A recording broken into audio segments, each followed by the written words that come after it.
part 3. We're back for part 3 of Death Metal Origins. Yeah. We'll get into some crazy shit with this one. Yeah, so let's do this. China. We're going to China. Does China have grindcore? Oh yeah, China's got a bunch of grindcore. They just got to be they got to be careful. Underground. Not necessarily underground. They got to be careful not to be too political. That makes sense. Even though, like, grindcore is inherently political, and the political ideology of pretty much every grind band, at least every good grind band, is left leaning, and that don't fly out there. So they got to be careful to. They got to make sure that if they say something political, it is pro-state. Other than that, they're just like, annihilate kittens, dog. It's the shit. And then the government's like, you know what? This is violent, but at least you're on our side, so keep doing what you're doing.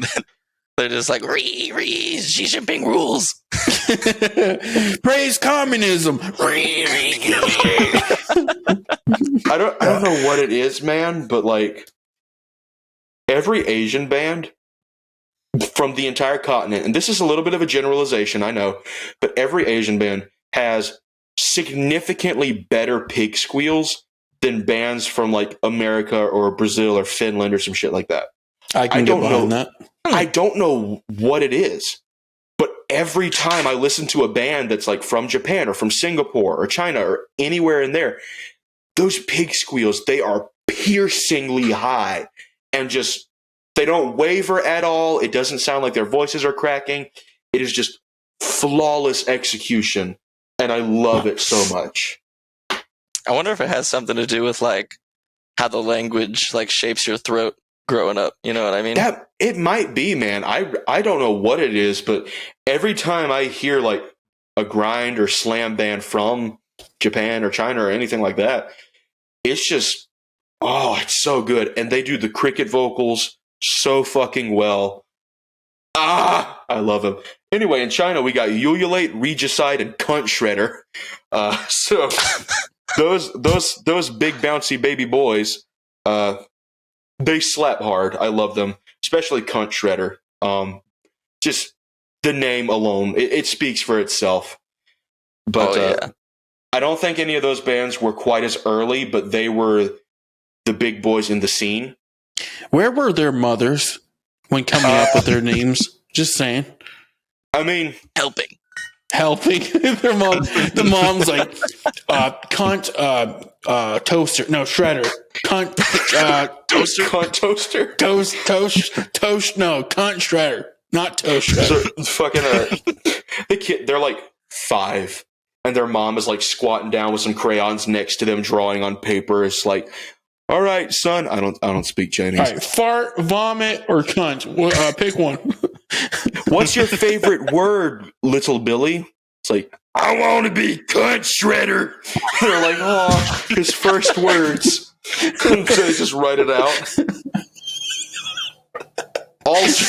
All Chinese children sound like Chris Barnes. I love that this child's voice sounds like a 40-year-old like man that's been smoking his whole life.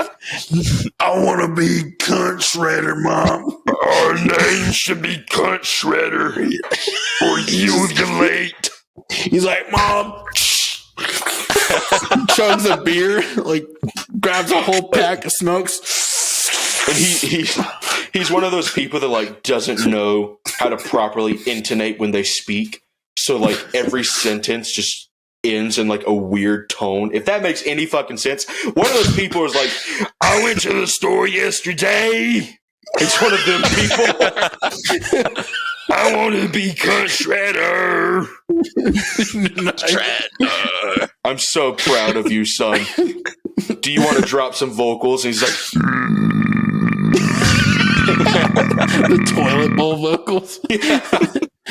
Fucking inhale cricket sound.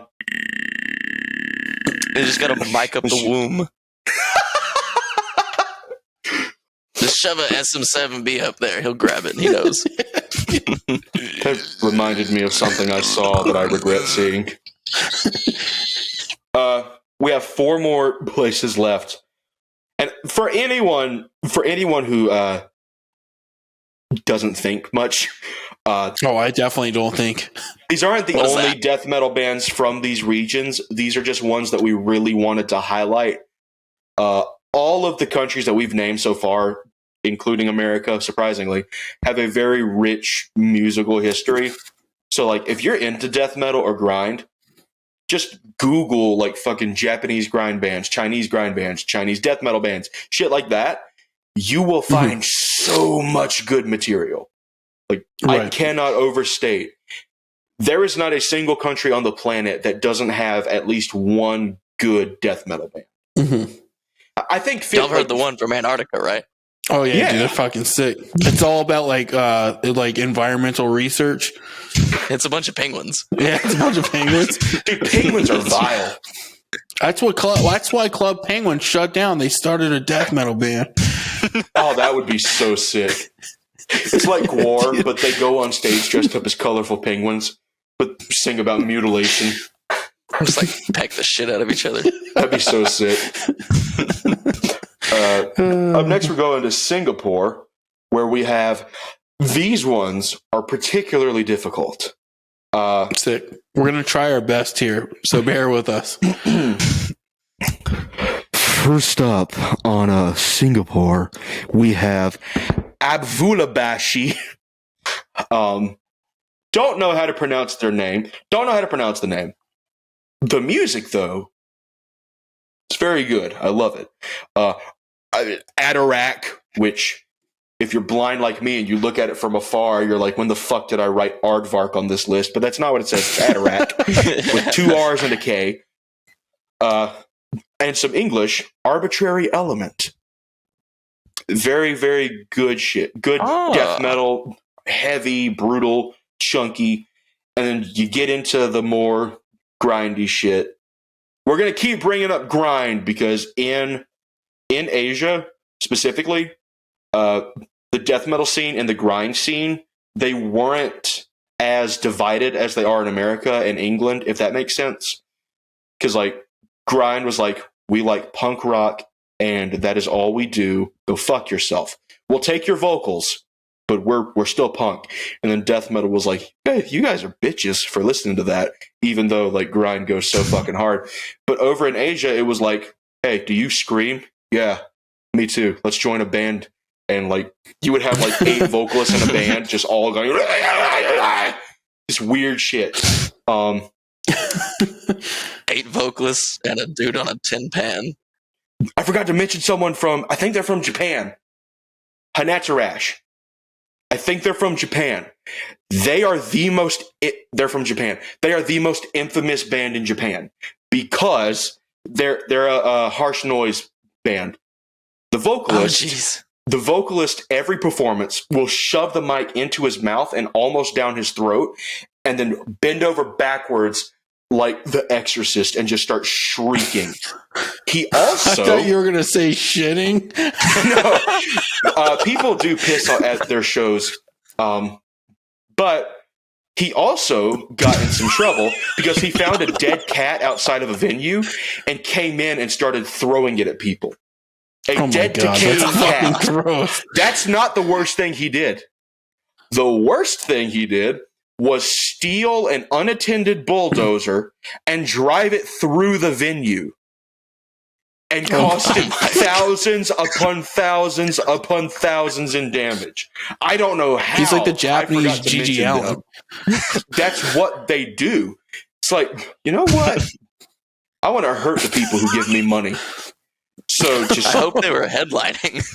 Yeah, dude. I don't think anyone plays with them. Could you imagine being like the headliner, like, well, the first band toured on the venue, so I guess we're not playing. There's no way they're going to make that 15-minute changeover.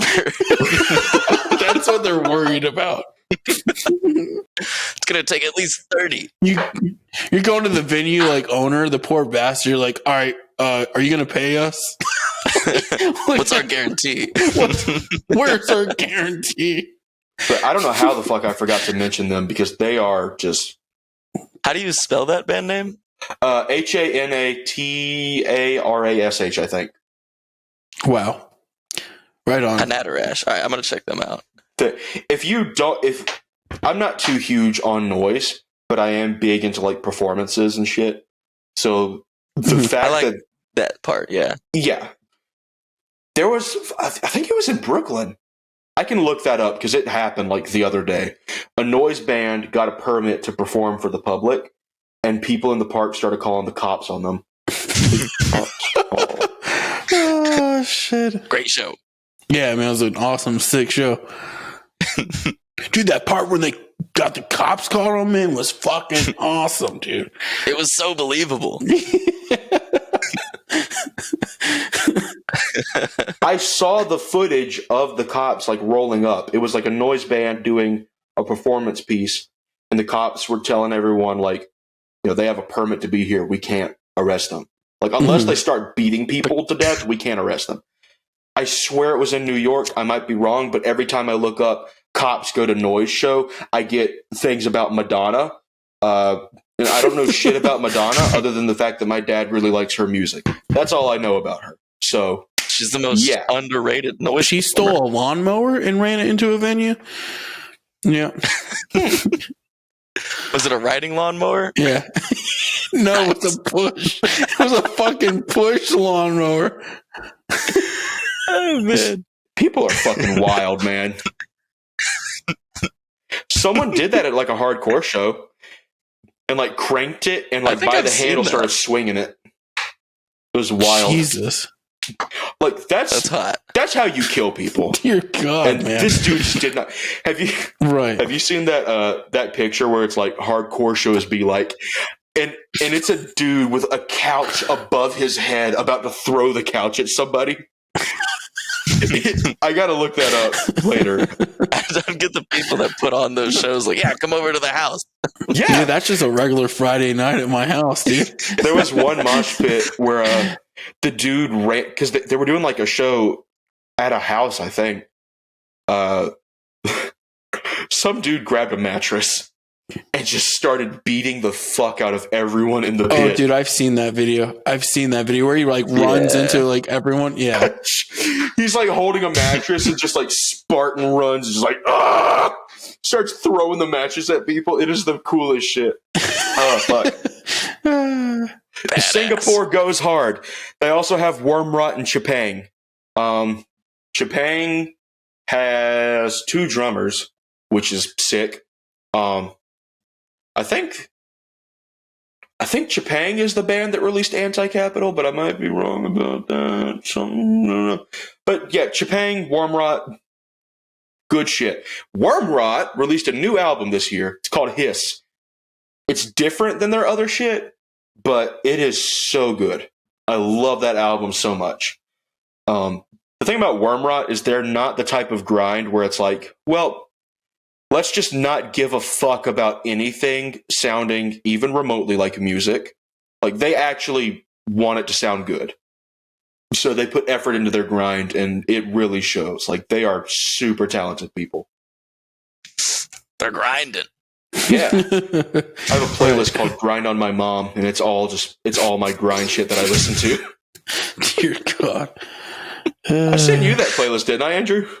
Yeah, I think you did. Yep. That you sent me one, a few of them. Music I fuck crabs to, but that one's doom metal, which we'll have to do an episode about doom metal. Are they boiled? So for Sweden, the main big sexy boys are Bloodbath and Grave. For Norway, we had Cranium with 2 A's, obviously. And for Finland, we had Zeisma and Dimilich, which I started listening to Dimilich recently. So we threw them onto that list last minute because of me. So I apologize. But no worries. You know those, like, the thing we were doing earlier where, like, the Chinese kids, like, that's the type of vocals that are on Dimilich, and I love it so fucking much. It is so good. I think they only have one album out. I don't know their whole story, but I think they just have one album out. It's called Nespithe or Nespith or Nespith. I don't fucking know. It's Finnish. But sexy, sexy album art. I love them very much. The best song, in my humble opinion, is the opening track, when the sun drank the something. So yeah, Oh, it that cut one, off, yeah. so I can't read the W word. But I know Willa. when the sun drank Willow Smith, when the sun drank the weight of water. That's English right there. Sick. I couldn't see what was after the first W because, like on Apple, I don't know if it's that way on Spotify, but like on Apple Music, if there's a title that's too long, it'll just pick a random letter and just like, all right, this is where we cut off, and everything else can just go fuck itself. So, out of all of those bands, in my humblest of humble opinions, I personally enjoy Grave the most. When I heard Soulless for the first time, it legitimately changed how I view death metal. They're not my favorite band of all time, but like, I don't know, that album, dude, it's so fucking good. You can understand everything that the vocalist says, like everything. He is so good at vocals that if this makes any sense at all, they can just talk with that tone, if that makes sense. Like, there's not a lot of like, rah, rah, rah, rah, rah. It's just a dude just like, get fucked. And it's like, but it's so good. I might be wrong. I think on Soulless, like the intro to it, there's like, so much like, bitches leave. And then the rest of the fucking track plays. But Grave is really fucking good. I love Grave. They go hard. No bitches allowed. This is ASMR.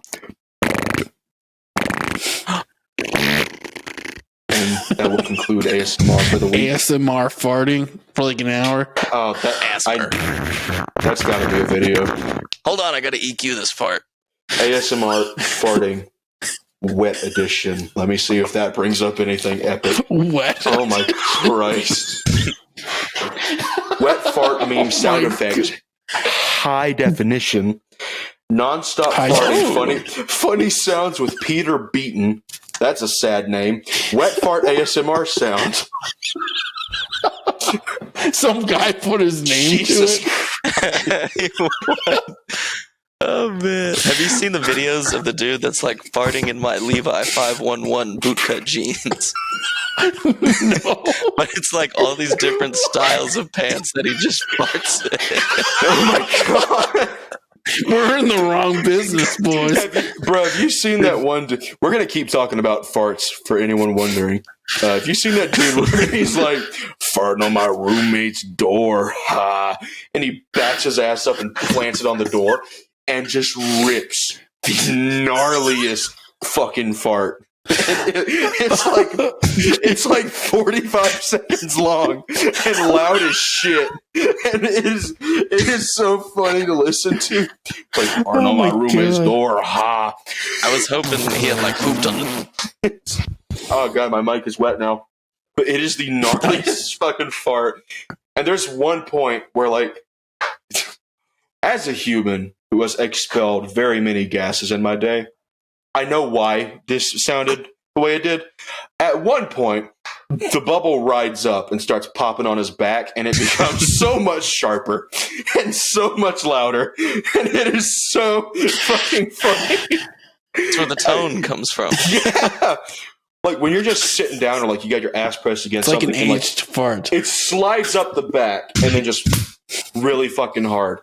And, like, it starts You burning. might have big butt cheeks, but what kind of back rolls are you working with? You know? I got a lot of them. Dude, it rolls up your butt crack and then goes through your back rolls and like up to your neck. It like goes in and out of those rolls. Oh god, that would be foul. You look like Zoidberg scuttling away.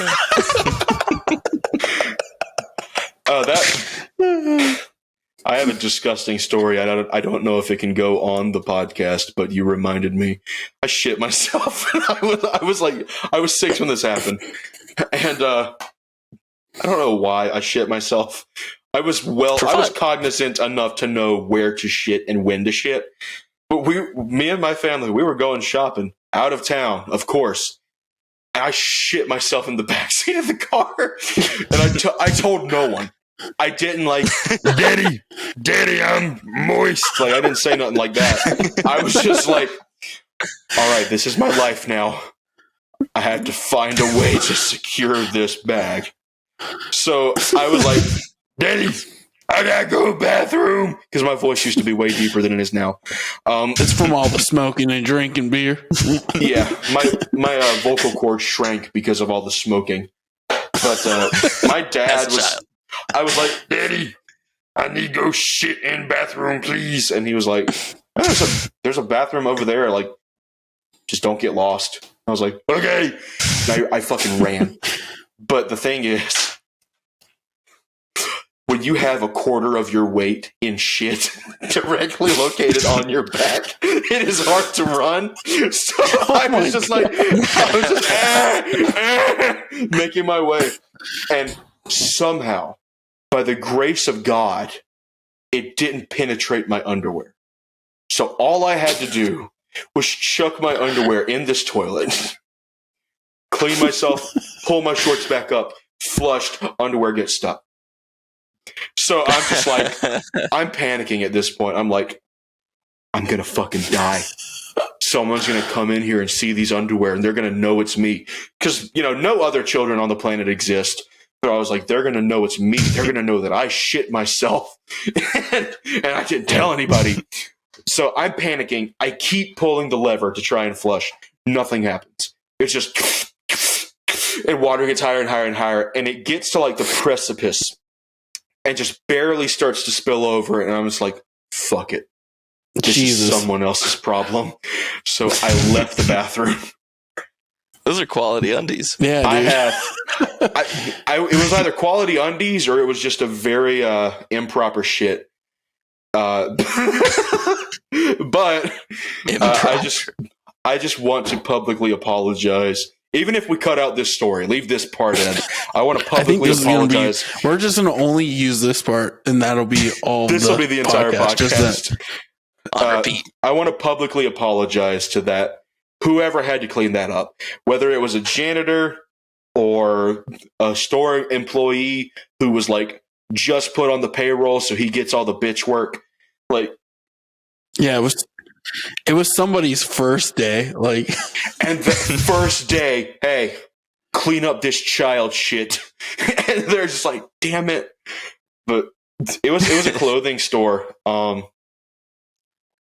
I think it was a Belk's, which I don't know if Belk's is like a nationwide thing. I don't think I've heard that. No. Southern moms, at least in South Carolina, to them Belk's is like fucking Louis Vuitton. Belk's is the shit. It was most definitely the shit that day. Yeah. Anytime you have like a proud ass Southern mom and someone's like, I like your dress. I like your dress. She's like, thanks. It comes from Belk's and it has fucking pockets on it, you troglodyte. And shit like that. Southern people are mean. Yeah, dude. Yeah, Belk's. I hate Belk's. They have great candles. I went back to that Belk's a few times with my brother so that I could sniff candles. I never went to any of the employees to be like, yo, I don't know if you remember this 12 years ago, but I fucking annihilated your bathroom as a child. Like, that was you! Like, it's you like, motherfucker! Like, I announced I've been working the register for 12 years.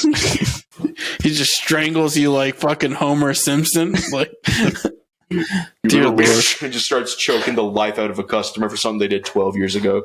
Dear God. But working retail, I've wanted to kill customers over the shit they've done. So I wouldn't blame them at that point. I'm sure. Just like, that's fucking excuse crazy. me, sir. Excuse me, sir. A few years ago, did you happen to clean up some shit with black underwear in the toilet? I'd like it back. I'd like it back. I bet I can still wear it. Those undies cost me $50. Jesus Christ. That is expensive for underwear. T-shirts don't even cost that much. Depends on where you're at. Yeah, dude. I guess. And I get it depends on the brand too. Yeah, go to an Iron Maiden concert. and get a T-shirt for less than $50. Bro, I went to see Sabaton and Judas Priest because they were doing the 50 years of Judas Priest tour. And the fucking t-shirts, $70. COVID masks, $50. Booty shorts, $50. A bottle of wine, $300. Because people are going to Judas Priest and buying bottles of wine for some fucking reason, instead of just like getting a bunch of those little 99-cent things of vodka and just tucking them. Like, that would be much simpler, but apparently no one did that. Someone, somehow, managed to sneak heroin into the show. I don't know how, because we had to go through a metal detector, and lighters were not allowed. They somehow had a lighter and a metal spoon with which to heat the surface of the thing, and walked up to me. They probably snuck it in like prison style or something. Yeah.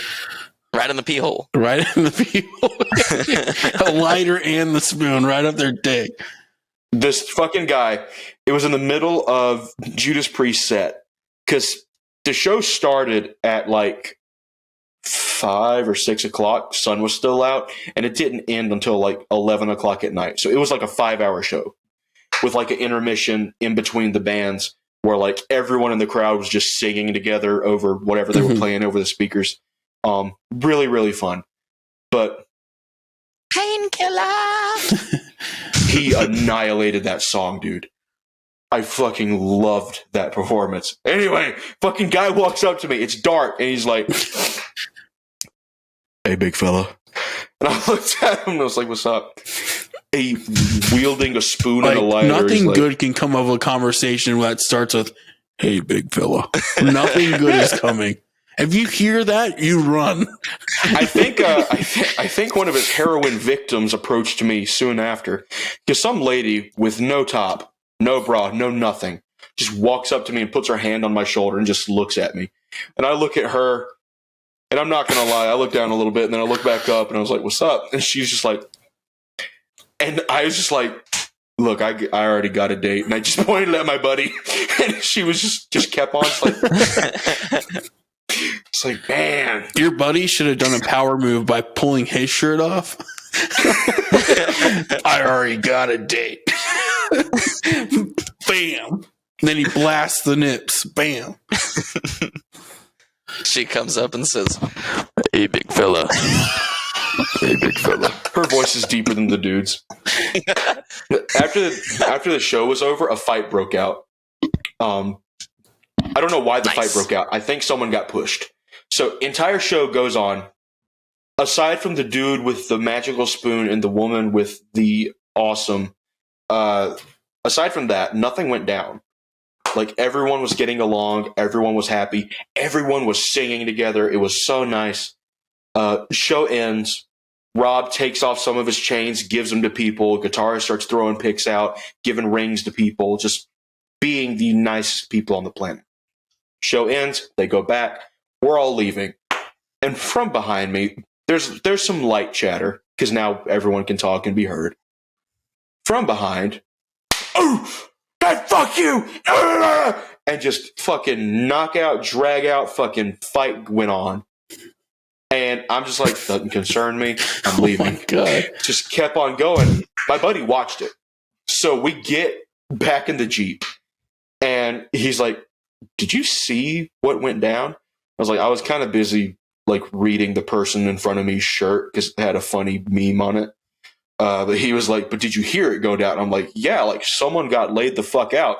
He's like, "I think someone shoved somebody else and got knocked out for it." After a 5 or 6 hour show where no one fights, someone bumps into somebody and gets shit rocked for it. I just can't imagine being that guy. I made it all the way through this show. I'm so happy. "Excuse me, sir." And just, I'm dead now. My teeth hurt. I'm dead. My ears are ringing. Man. He was amped up for Priest. Yeah, dude. I think he was a little bit too amped up. But I love Judas Priest. I love them. They are amazing. If you're moshing at a Judas Priest show, maybe don't. You know? I feel like they're not the band to mosh to. They're a band to sit back and enjoy. Right. They had a 30-foot tall inflatable bull with red eyes. It was so cool. Did Rob come out on his hog? Yeah, he came out on it with his riding crop and like the hat on, just and everyone was just like, "I fucking love you." He's so cool. Like it's like right before they played Painkiller, the drummer was like, "We were in Raleigh. No, we weren't. We were in Charlotte. We were in Charlotte, North Carolina." And drummer's like, "Are you fucking ready to rock?" Because like it was like midway between their set, but he was just like yelling, getting the crowd even more hyped up. And because I'm at a show, no one's going to care if I yell in their ear. Both hands in the air, I start shrieking, "Play Painkiller, please!" And like the dude next to me was like, "Yeah, Painkiller!" And he's still going on with like the stage banter. He's like, "Yeah, so on the tour bus, I told the driver, I was like, we're headed to North Carolina next." And he was like, "Oh, we're gonna have fun in Raleigh," and that pissed everybody off because apparently North Carolina hates their own capital. So everyone was like, "Fuck Raleigh!" And I'm not even from North Carolina. I'm from South Carolina, and even I was like, "Man, fuck Raleigh and fuck that bus driver." So he was like, "Yeah, so we're just gonna show Raleigh how Charlotte rocks," and everyone just started freaking out, just like, "This is it. This is where it goes down." And he was like, "What do you want to fucking hear?" Everybody, Civil War. "Painkiller! Play Painkiller!" And it's like, "Are you sure?" "Yeah!" Starts playing, lasers going everywhere. Fucking, I'm getting hyped just thinking about it. That was such a good show. But Rob comes back out and he's just like, "Faster than a bullet, terrifying scream!" And everyone's just like, just freaking the fuck out. There was one dude, he was behind me. I turned around because he like elbowed me. He didn't mean to. He elbowed me. And I turn around. The dude, I don't know if he was just stricken with joy. His mouth was open. He was thrashing back and forth. No sound was leaving his mouth. He wasn't cheering. He was just convulsing with his mouth open. And I was like, this guy gets it. So just turned back around, kept enjoying the show.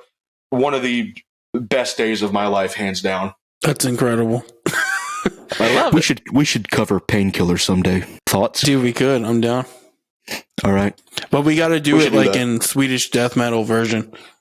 Oh, I was just gonna like do the actual like Painkiller, just annihilate my voice. Go. Painkiller. That dude and Chris Barnes. Here's the painkiller. Like 80 voice cracks in that one line. Like that, exactly. Yeah, let's go to Sweden real quick. I'm stuck for Sweden. Bloodbath. They go hard. I love Bloodbath. Dude. In my opinion, which I keep saying that because I don't want people to be like, "No, you're objectively wrong and I hope you die," whenever I say something. In my opinion, Bloodbath wrote the best death metal song ever written. Are you talking about Eaton? Yeah, Eaton. It has the best riff ever written, hands down. Some of the best vocals, hands down. The Dude. best chorus, and it's a true story. I love that song so much. So good. Dude. And the fucking members of that band are like legendary. Yeah. You got members from fucking Opeth. You got members from Catatonia. It's fucking insane, dude. Michael Ackerfeld was dude, some of the shit he did with him is fucking incredible. Is that how you pronounce his last name, Ackerfeld? I never knew how to pronounce his last name. So I would just like, the guy from Opeth and Bloodbath, Michael, you know him? And everyone's like, yeah, I think I know it's Michael. Ackerfeld. Well, that's how I'm going to say it from now on. Yeah. They did Eaton live, and my God, the tone of the guitars was so fucking chunky, and his vocals were so something about Swedish good. death metal. They have like their own. Swedish death metal has like their own guitar tone. Like it's like this. I have the answer. It's the Boss HM2. The Boss HM2. It's a The distortion Boss pedal. HM2. Mm-hmm. They recently started making them again because that pedal is legendary. Have you ever heard the term chainsaw metal, like Swedish chainsaw metal, or buzzsaw metal, anything like that? That's because of the Boss. I've heard their guitar tone referred to that. Yeah, so that's because of the Boss. So Bloodbath, like every early Swedish death metal band was using that pedal because it was cheap as fuck, but it gave such a unique distortion that it instantly stood out. Like if you listen to Bloodbath's like debut album, it is so fucking gnarly. And obviously by the time that Nightmares Made Flesh, I think that's the name of the album, obviously by the time that came out, they had a little bit more experience under their belt. So the tone isn't exactly the same, but they kept a lot of that like raw fucking with it. They were basically just evolving that tone into what it became. Yeah. I don't know if they were still using the Boss at that time. Even their newest album that just came out, they have that like signature Swedish tone on their brand new album. Do you think Surreption has that tone? Or Surreption is more of like the tech death tone. It's like kind of a lower gain. Like, I don't know how to explain. It's like, I don't know. Actually, Surreption has more high gain than some of these tech bands. Like the Zenith Passage uses like barely any gain at all. I want to, at some point, I would like to get a guitar and get a Boss HM2 and just fuck with it. You know, see what's good. Fuck yeah, man. Get you an acoustic electric. Plug it in. I wanted to get an electric kazoo and plug it into a Boss. Have you ever like fucked with an electric kazoo? Fuck yeah, dude. It's a real thing. Nope. Like the little like tubey part that sticks up out of the top, you plug into that, and then you plug it into an amp or interface or whatever like you want to. Inch? I have no fucking idea. It's some like unique adapter that's made for the electric kazoo. So you plug it into the kazoo. The other end can plug into whatever you need to, but like the front end, it's exclusively for electric kazoo. And you plug it in and you start playing, and it sends all of your fucking audio to the amp and just blah. This dude plugged it into a distortion pedal and started like and like it sounded really cool. So thank you guys for listening. That was part 3. Stay tuned. If you're not subscribed yet, please subscribe. Follow Hunt the Dinosaur. Follow actually you have like a million bands. Let's go over those real quick. We gotta Trevor, go ahead and plug everything you can think of right now. There's Hunt the Dinosaur, Brojob, Sorrow Eater, Unileska, which is Andrew Patterson's solo project. Which is really sick. You guys should check that out. Oh, I love it. He's so good. I've been actually, Death Ackles is another one that me and Andrew both work on with this dude, Brett. It's kind of like, I don't even know what kind of music, like emo metalcore. Fuck yeah. I don't know. It's neat though. I love it. Sick. Hayden McBride, which is country shit. If you're into that kind of thing. I think that's got to be it. Like that I'm solidly doing. Fuck yeah, dude. Yeah. I have a quick question. I'm sorry. Is it the same Sorrow Eater that put out The Accuser like a few months ago? Yep. Bro. Yeah. Bro. You just made my day. Honestly, dude, you guys should. You said Sorrow Eater, and I was like, wait a minute. We gotta get Hunter on the podcast. Dude, if y'all ever want to get Daily on the podcast, he is like super nerdy about like black metal and like There's all our the black different metal guy. like he's Fuck yeah. And he's super nice. Like he would love to, honestly. Fuck yeah, dude. That sounds great. Is he gonna mind if I threaten to sell his children? Probably not. He's an army sergeant. The dude is scary as fuck. Dude, whoa. But he's very nice. Fuck yeah, dude. Right on. Well, that concludes part 3. Thank you guys for listening. If you haven't subscribed yet, please subscribe to us. We're on Spotify. We're on everything now. So also we're on YouTube. So please sub there. That would help us out a lot. We're on everything, so you don't have an excuse to miss any episodes. Right. Right. And by the way, for those of you on Spotify, please give us a 5-star rating. It helps us out a lot. And follow us too. See you. Holy shit.